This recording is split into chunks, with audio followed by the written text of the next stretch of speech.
What's up, you guys? I'm Patrick of CoasterFanatics, and today I'm finally bringing you my full review of Steel Vengeance, the RMC Hyper Hybrid coaster at Cedar Point. This coaster has a max height of 205 feet, with a drop of 200 feet, and a top speed of 74 miles per hour. Steel Vengeance has a total track length of 5,740 feet, with 4 inversions and a total ride time of 2 minutes and 30 seconds. Steel Vengeance opens with 10 world records, almost all in the hybrid category. It also features the most airtime on any roller coaster in the world and starts a new category of roller coasters known as the Hyper Hybrid. So pulling out of the station, you make a right-hand turn into a couple mini bunny hills that give some nice little pops of airtime before you ascend the lift hill. The anti-rollback device on Steel Vengeance is extremely loud, and it makes it difficult to talk on the ride or when you're standing in the queue. As you climb the lift hill, you pass by these really cool lanterns that look like real fire. Very nice touch in my opinion, and they look awesome at night. The lift hill itself very much looks like a wood version of Millennium Force. Of course, Millennium is taller and not quite as steep, but Steel Vengeance gives you that same kind of feel as you crest over the top for the 200-foot drop. Almost immediately, you hit the fastest airtime on a hybrid in the world at 74 miles per hour. It gives a nice little pop of airtime, but it doesn't do much because after the drop, the only thing you're focused on is that giant airtime hill in the distance. This hill I find very unique because it starts off as floater airtime and then turns into ejector on exit, especially in the back row. From there you dive down almost to ground level and then immediately ascend into one of the best parts of the ride, and that's the outer bank turn. This element gives excellent sideways floater airtime that is super thrilling. You dive down again into a double up that leads into the first inversion, which is a 0G roll. This inversion gives nice laterals and is so fast you barely even notice you're upside down. It exits into an overbank turnaround to the right, which has a nice jolt of airtime right in the center.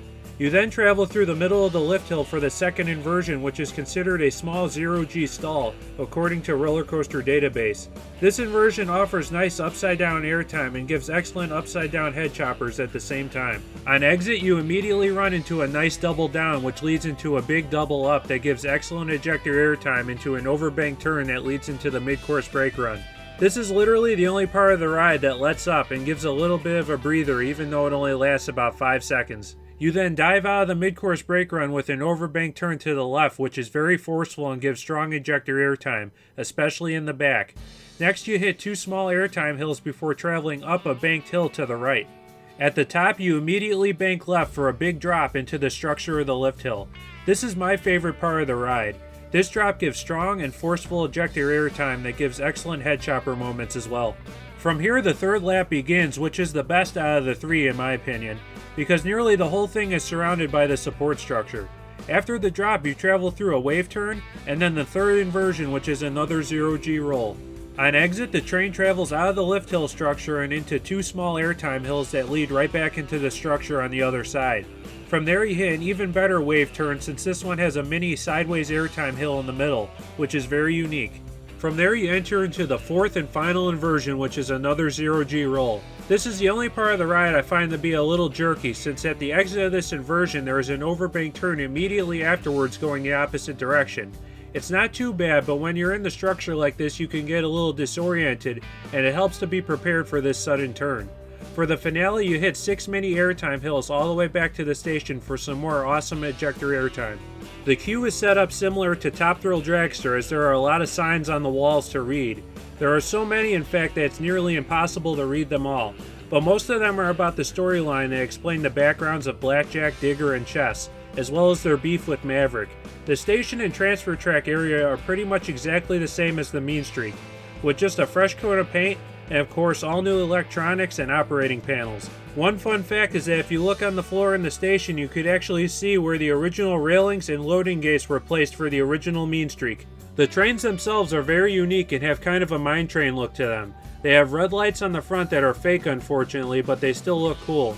There are 3 trains total, each being named after one of the 3 characters. The easiest way to tell is look for the signatures of Chess, Digger, or Blackjack on the sides of the trains.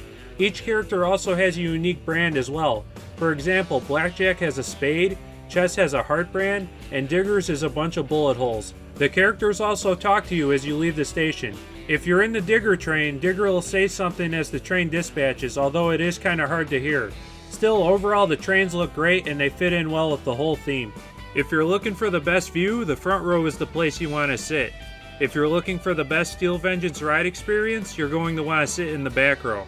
However, if you're looking for the best of both worlds, I say sit in row number 11, which is just in front of the back row. It gives an identical experience to the back row and gives a nice view since the next seat back is farther away. Overall, this is my favorite row, and I also found that I preferred the left side of the train on all rows, to be honest. So here's my final thoughts on Steel Vengeance. This coaster is absolutely fantastic and is a grand slam for Cedar Point. It's hard to believe because Cedar Point has so many elite coasters, but Steel Vengeance is no doubt the new best roller coaster at the park. It really is nearly perfect, and I can't think of anything negative to say about it. The part I love about Steel Vengeance the most is that it represents so many of Cedar Point's roller coasters of the past. From the lift hill and wave turns of Millennium Force, to the 90-degree drop of Valraven, to the height, speed, and airtime of the Magnum XL 200, and to the inversions of Gatekeeper and the Laterals of Maverick. Cedar Point, with the help of Rocky Mountain Construction, found a way to combine all of these coasters into one package, and is truly something special. I have no doubt in my mind that Steel Vengeance will get the Golden Ticket Award for Best New Ride in 2018, and I wouldn't be shocked if it passes Fury 325 at some point for the honors of Best Steel Coaster in the world. I think it's so funny, you guys. I mean, you look at Mean Streak 2 years ago, it was one of the roughest and most hated roller coasters in the world, and now today it's probably going to be ranked at number 1. How's that for a turnaround? Steel Vengeance just proves furthermore why we love RMC, and it definitely puts them on the pedestal as the best roller coaster manufacturer today. You guys, I couldn't recommend booking a trip to Cedar Point anymore.